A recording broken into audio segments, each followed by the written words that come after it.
Ce n'est pas que l'affaire des industriels et des transporteurs. Chacun de nous, à son niveau, est responsable de sa propre consommation et donc de ses propres dépenses énergétiques. C'est de cette idée d'une responsabilité individuelle qu'est né le défi famille à énergie positive, une opération très concrète dont viennent nous parler nos deux invités. Bonjour Caroline Barlerin, vous êtes non pas responsable, mais vous appartenez à l'espace info énergie du Rhône et de la métropole de Lyon. C'est bien ça? Tout à fait. Pas d'ânerie, donc tout va bien. Et puis je salue aussi à vos côtés Clara Rakoto, qui est lauréate du défi 2015. Vous direz comment vous avez gagné, surtout ce que vous avez gagné. Qui participe à ce défi, Caroline? Alors tout le monde peut participer à ce défi, hein, qu'on soit locataire, propriétaire, qu'on soit en maison, en appartement, en ménage, en famille, seul. Tout le monde peut s'inscrire et participer au défi famille à énergie positive. Alors quels sont les moyens d'y parvenir? Pour s'inscrire? Oui. Alors, l'inscription se fait par Internet. C'est très simple. On va sur le site Défi Famille à énergie positive. On peut s'inscrire seul ou alors déjà en équipe constituée avec ses voisins, ses amis, ses collègues de travail. Donc ça se fait en équipe. On verra tout à l'heure comment ça se fait, parce que c'est vrai que c'est une façon d'échanger, de s'amuser avec les voisins. Il y a une sorte d'émulation qui se fait parmi les participants. Quels sont les gestes à faire au quotidien pour faire des économies d'énergie? Donc, nous, ce qu'on va conseiller, on va conseiller de faire des économies, par exemple, sur le chauffage, de mettre en place des éco-gestes en lien avec le chauffage. Ça représente 70% de la facture d'énergie, le chauffage. Donc, tout de suite, faire des économies sur ce poste-là, ça devient intéressant. Effectivement, dès qu'on fabrique de la chaleur, on dépense beaucoup d'énergie. C'est les radiateurs, c'est le chauffe-eau, c'est le fer à repasser, par exemple. C'est là où on dépense le plus d'énergie. Et le four aussi. Alors, quand je parle chauffage, je parle plutôt effectivement tout ce qui est en lien avec le chauffage de la maison. Mais ça peut être, vous avez raison, également sur l'eau chaude sanitaire. Et puis tout ce qui est ce qu'on appelle électrodomestique. Donc en lien avec les appareils de froid, en lien avec tous les appareils audiovisuels aussi. Donc on met en place et on donne à chaque participant du défi un guide avec 100 éco-gestes à l'intérieur. Et une mallette. Oui, qui leur permettent de mieux comprendre l'usage de l'énergie dans leur logement. On fait un petit tour rapide. Oui. Ça, c'est un programmateur. Non, c'est pas un programmateur. C'est pas tout à fait. C'est un énergimètre. Donc, ça va permettre de mesurer la consommation d'énergie des appareils électriques dans le logement. Ah d'accord, j'ai tout faux. Mais ça existe aussi, les programmateurs, pour mettre en route les appareils quand on le souhaite. Ça, c'est du plomb. Donc ça, c'est un poids qu'on peut mettre dans la chasse d'eau. C'est pour limiter le volume d'eau utilisé par la chasse d'eau. Voilà. Ça c'est vachement bien. Ça fixe au robinet. Voilà, c'est ce qu'on appelle un mousseur. Donc, ça permet de réduire le débit d'eau tout en gardant un confort d'utilisation. On a l'impression qu'il y a beaucoup d'eau qui sort. En fait, il n'y en a pas beaucoup. C'est beaucoup d'air dedans. Ça, c'est un petit sablier. Oui, donc ça, c'est ce qu'on appelle un sablier de douche. C'est pour rappeler gentiment aux gens que une douche, on n'est pas forcé d'y passer un quart d'heure. Bien sûr, des ampoules à basse consommation. Voilà, alors l'intérêt dans cette mallette, c'est que nous avons une ampoule basse consommation et nous avons également ce qu'on appelle une LED. Elle est là-dedans. Voilà, donc ça permet aux gens d'essayer en fait tout ce matériel, de le mettre en place et de voir ce que ça donne chez eux. Alors, j'essaie de la sortir, mais je pense qu'elle est coincée. Clara, vous avez reçu cette mallette. Oui. Moi, j'aimerais savoir pour quelle raison est-ce que vous avez... voilà, c'est vrai qu'elle est bizarre cette ampoule. Pour quelle raison est-ce que vous avez accepté de participer à ce défi ? Moi, c'était par hasard, en fait. J'ai cherché sur Internet. J'étais intéressée par l'écologie et tout ça. Donc, je l'ai vu par hasard sur Internet et je me suis dit, je vais inscrire ma famille à ça. Tout de suite, on était inscrits et puis après, j'en ai parlé à ma famille. Et donc là, tout le monde était d'accord. On vous a appris que, en fait, les économies d'énergie, c'était parfois des petits gestes, des petites choses toutes simples. Oui. Justement, nous, en fait, on n'a pas l'impression de changer plein de choses à la maison. On reste dans nos habitudes. Hein. Voilà, et c'est juste qu'il y a les mauvaises habitudes qu'on a arrêtées. Oui. Alors justement, quels sont ces petits gestes auxquels on ne pense pas et qui permettent d'économiser de l'énergie ? Par exemple, pour nous, il y a plus d'écran en veille à la maison du tout. Rien que ça, on économise combien d'énergie ? Ça va être variable en fonction de l'équipement de la maison, Ouais. mais on peut... Mais à la fin de l'année, ça peut faire des petites sommes. Hein. Tout à fait, ça fera plusieurs dizaines d'euros peut-être. Oui, Oh. on s'est rendu compte en fait que l'appareil en veille consomme pratiquement le même que quand il est en marche, quoi. Eh oui, donc là, on fait des économies notables. J'ai vu ça, surveiller la température du frigo, on n'y pense pas. Oui, bien sûr. Souvent, les frigos et même les congélateurs sont réglés à des températures beaucoup trop basses. Ça ne sert à rien. Et simplement, bien régler ces appareils, ça permet de faire des économies sans aucunement changer son Voilà. confort. Le lave-linge aussi, on choisit des cycles courts, à basse température pour le linge qui n'est pas forcément très sale. Installer d'épais rideaux aux fenêtres, et oui, ça permet de moins laisser rentrer le froid l'hiver. Et puis j'ai vu aussi abaisser la température du chauffe-eau. Alors ça, je veux bien, mais on fait comment, madame? Alors, donc, effectivement, ça peut être une piste d'économie d'énergie. Donc, pour le faire, nous, on a mis un tutoriel en ligne sur notre site infoénergie69.org. Voilà, un tutoriel, c'est une petite vidéo explicative. Hein, voilà. Internet. Et puis après, faut pas hésiter non plus à faire appel éventuellement à un professionnel pour faire cette opération. Oui, ça peut valoir Un la peine. électricien. On baisse de Oui. quelques degrés parce que ça sert à rien de le faire chauffer l'eau à des températures très élevées. Tout à fait. Couramment, on a des chauffe-eau qui chauffent l'eau à 70 degrés, alors qu'une température d'eau entre 50 et 60 degrés suffit tout à fait. Et c'est vrai que sur la durée d'utilisation, ça peut faire de vraies C'est économies qu'on se d'énergie. douche rarement avec de l'eau à 70 degrés, mais bon, ça peut servir effectivement parfois pour d'autres usages. Donc vous vous êtes inscrite, Clara. Alors comment est-ce qu'on participe? On l'a vu tout à l'heure, ça se fait en famille, ça peut se faire avec des amis. Il y a une idée de concurrence, Non, pas trop. Donc, d'émulation, on va on dire. s'inscrit en fait et puis on se met par équipe. Donc pour nous, c'était par quartier, par arrondissement. Et puis tous les mois ou tous les 2 mois, on se revoit un peu pour faire les points. Et pour, Alors c'est ça, voilà, régulièrement, il y a un bilan pour voir où on en est de sa consommation. Donc, en fait, chaque famille fait des relevés de compteurs d'énergie, les rentre dans le logiciel Défi Famille à énergie positive, donc 1 à 2 fois par mois, et le logiciel calcule les économies d'énergie. Et régulièrement, l'équipe se rencontrent là pour faire des points, pour se remotiver, pour peut-être échanger aussi autour des éco-gestes qu'ils ont mis ensemble, qu'ils ont mis en place. Et surtout, ça leur permet aussi d'aborder ce défi de manière très conviviale. Voilà, donc il y a un côté jeu. Dans tout jeu, il y a quelque chose à gagner. Qu'est-ce qu'il y a donc à gagner à ce défi? Alors, ce qui a gagné, eh bien, les gens vont pouvoir s'offrir le cadeau qu'ils souhaitent avec les économies qu'ils ont pu faire sur leur facture d'énergie. Oui, effectivement, donc c'est un pari qu'on fait en famille. Vous, sans être indiscret, vous avez gagné Oui. combien? Non, nous concrètement, sur la facture, on était passé de 87 euros à 50 euros Ah en oui, électricité. c'est énorme. Facture mensuelle? Oui, mensuelle. Oui, alors justement, en économisant, on a compris l'idée, c'est pas de se priver de tout, d'arrêter le chauffage, c'est des gestes à faire au quotidien qui deviennent en fait des réflexes. Tout à fait. C'est modifier un petit peu ses habitudes, mais de pouvoir inscrire dans la durée vraiment ces changements de comportement sans qu'il n'y ait de changements notables ni de confort, ni de contraintes particulières dans sa vie quotidienne. Oui, parce qu'on l'a compris, si c'était un sacrifice, personne ne le ferait. Tout à fait. Ou alors momentanément, s'il y avait une grosse carotte à gagner, mais effectivement, c'est pas le cas. Clara, est-ce que ce sont des gestes que toute la famille maintenant a intégrés et que vous faites au quotidien, ou est-ce qu'au fil du temps, ça se perd un petit peu? Non, nous on garde. Ouais. Oui, toute la famille aime bien et puis on a bien compris le sens. Et puis il y a rien qui change finalement. Ouais. C'est pas contraignant, c'est ça Non, qui est le plus du tout. important. Il faut que ça devienne vraiment un réflexe. Est-ce que toutes les familles agissent comme ça, ou est-ce qu'au fil du temps, vous observez que les notes d'électricité remontent un petit peu? Alors, nous, on n'a pas finalement de suivi forcément dans le temps. Par contre, ce qu'on observe, c'est qu'il y a des familles qui participent parfois plusieurs années de suite.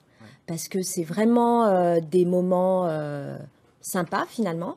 Et il y a quand même un grand nombre de familles qui conservent ces changements de comportement, qui gardent des bonnes habitudes finalement. Voilà. Alors je vais dire que le calendrier, c'est des mesures qui commencent le 1er décembre, Oui. mais il faut s'inscrire maintenant. Alors, les inscriptions ont commencé. Démarrage des relevés de compteurs au 1er décembre. Bien entendu, on fait toujours une petite place aux retardataires jusqu'à la fin de l'année. Donc on peut s'inscrire encore. Tout à fait. On va dire un petit mot rapidement sur la fête de l'énergie, on en parlera jeudi, mais un petit mot, c'est du 6 au 9 octobre, il y a des événements dans toute la région. Donc, il y a plein d'événements dans tous les départements de la région, des visites de sites, des ateliers, des conférences. Il y a également un jeu en ligne grâce auquel on peut gagner un vélo électrique, des vélos pliables, des éco-week-ends. Donc, n'hésitez pas à participer à la fête de l'énergie. Le défi, on fait des économies et là, on gagne des choses. Merci beaucoup à toutes les deux d'être venues nous en parler aujourd'hui. Avant de nous quitter, les coups de cœur et tout d'abord le festival va encore faire très, très beau. La pollution atmosphérique et les économies d'énergie, ce n'est pas que l'affaire des industriels et des transporteurs. Chacun de nous, à son niveau, responsable de sa propre consommation et donc de ses propres dépenses énergétiques. C'est de cette idée d'une responsabilité individuelle qu'est né le défi famille à énergie positive, une opération très concrète dont viennent nous parler nos deux invités. Bonjour Caroline Barlerin, vous êtes non pas responsable, mais vous appartenez à l'espace info énergie du Rhône et de la métropole de Lyon. C'est bien ça? Tout à fait. J'ai pas d'ânerie, donc tout va bien. Et puis je salue aussi à vos côtés Clara Rakoto, qui est lauréate du défi 2015. Vous direz comment vous avez gagné, surtout ce que vous avez gagné. Qui participe à ce défi, Caroline? Alors, tout le monde peut participer à ce défi, hein, qu'on soit locataire, propriétaire, qu'on soit en maison, en appartement, en ménage, en famille, seul. Tout le monde peut s'inscrire et participer au défi famille à énergie positive. Alors, quels sont les moyens d'y parvenir? Pour s'inscrire? Oui. Alors, l'inscription se fait par Internet. C'est très simple. On va sur le site Défi Famille à énergie positive. On peut s'inscrire seul ou alors déjà en équipe constituée avec ses voisins, ses amis, ses collègues de travail. Donc ça se fait en équipe. On verra tout à l'heure comment ça se fait, parce que c'est vrai que c'est une façon d'échanger, de s'amuser avec les voisins. Il y a une sorte d'émulation qui se fait parmi les participants. Quels sont les gestes à faire au quotidien pour faire des économies d'énergie? Donc, nous, ce qu'on va conseiller, on va conseiller de faire des économies, par exemple, sur le chauffage, de mettre en place des éco-gestes en lien avec le chauffage. Ça représente 70% de la facture d'énergie, le chauffage. Donc, tout de suite, faire des économies sur ce poste-là, ça devient intéressant. Effectivement, dès qu'on fabrique de la chaleur, on dépense beaucoup d'énergie. C'est les radiateurs, c'est le chauffe-eau, c'est le fer à repasser, par exemple. C'est là où on dépense le plus d'énergie. Et le four aussi. Alors, quand je parle chauffage, je parle plutôt effectivement tout ce qui est en lien avec le chauffage de la maison. Mais ça peut être, vous avez raison également, sur l'eau chaude sanitaire. Et puis tout ce qui est ce qu'on appelle électrodomestique. Donc en lien avec les appareils de froid, en lien avec tous les appareils audiovisuels aussi.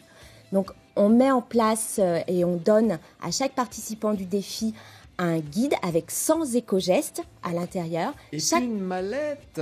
Oui, qui leur permettent de mieux comprendre l'usage de l'énergie dans leur logement. On fait un petit tour rapide. Oui. Ça, c'est un programmateur. Non, c'est pas un programmateur.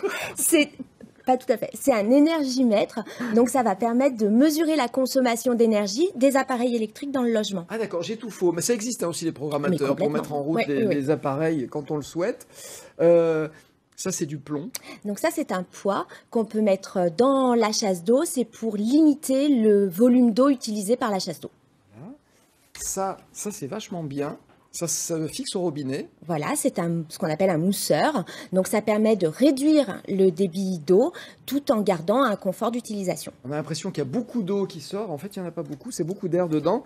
Ça, c'est un petit sablier. Oui, donc ça, c'est ce qu'on appelle un sablier de douche. C'est pour rappeler gentiment aux gens que une douche, on n'est pas forcé d'y passer un quart d'heure. Bien sûr, des ampoules à basse consommation.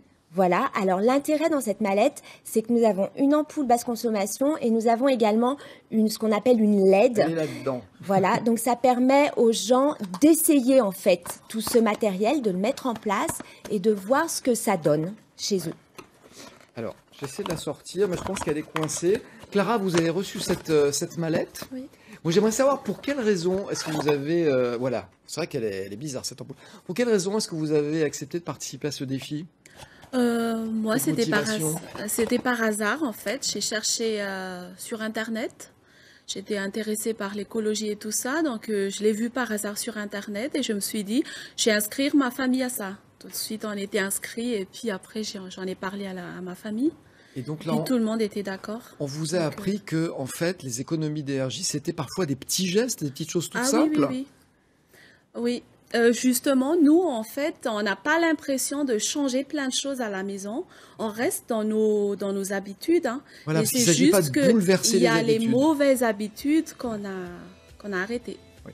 Alors justement, quels sont ces petits gestes auxquels on ne pense pas et qui permettent d'économiser de l'énergie?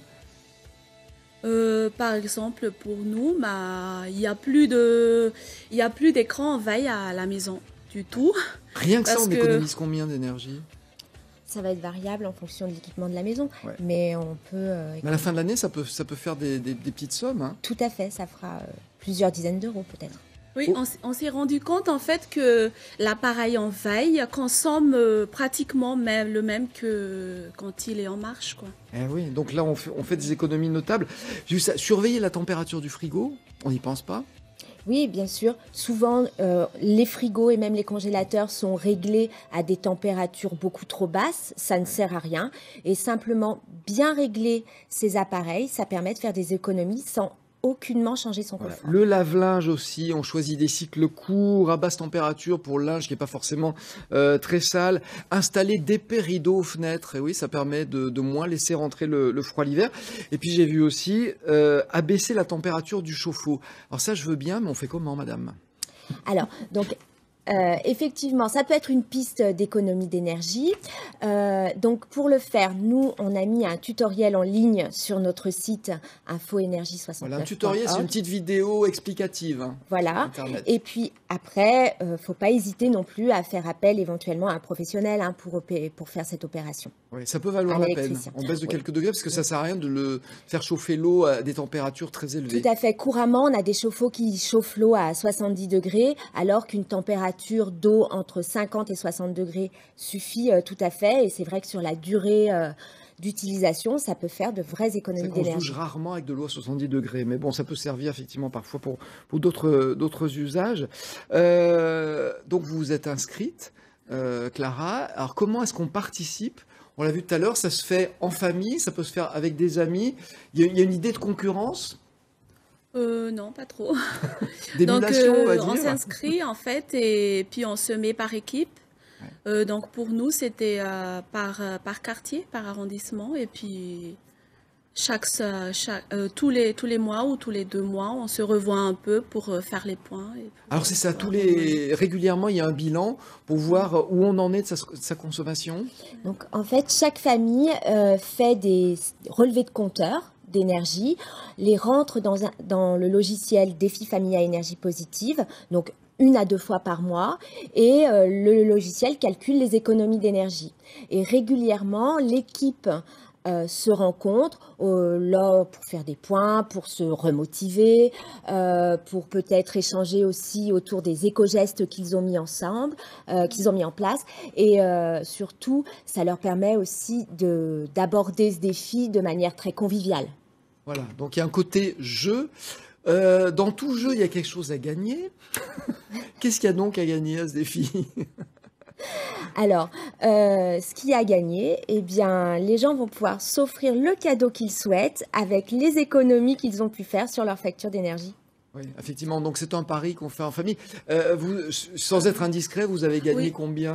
Non, nous concrètement, sur la facture, on était passé de 87 euros à 50 euros Ah en oui, électricité. c'est énorme. Facture mensuelle? Oui, mensuelle. Oui, alors justement, en économisant, on a compris l'idée, c'est pas de se priver de tout, d'arrêter le chauffage, c'est des gestes à faire au quotidien qui deviennent en fait des réflexes. Tout à fait. C'est modifier un petit peu ses habitudes, mais de pouvoir inscrire dans la durée vraiment ces changements de comportement sans qu'il n'y ait de changements notables ni de confort, ni de contraintes particulières dans sa vie quotidienne. Oui, parce qu'on l'a compris, si c'était un sacrifice, personne ne le ferait. Tout à fait. Ou alors momentanément, s'il y avait une grosse carotte à gagner, mais effectivement, c'est pas le cas. Clara, est-ce que ce sont des gestes que toute la famille maintenant a intégré et que vous faites au quotidien, ou est-ce qu'au fil du temps, ça se perd un petit peu? Non, nous on garde. Ouais. Oui, toute la famille aime bien et puis on a bien compris le sens.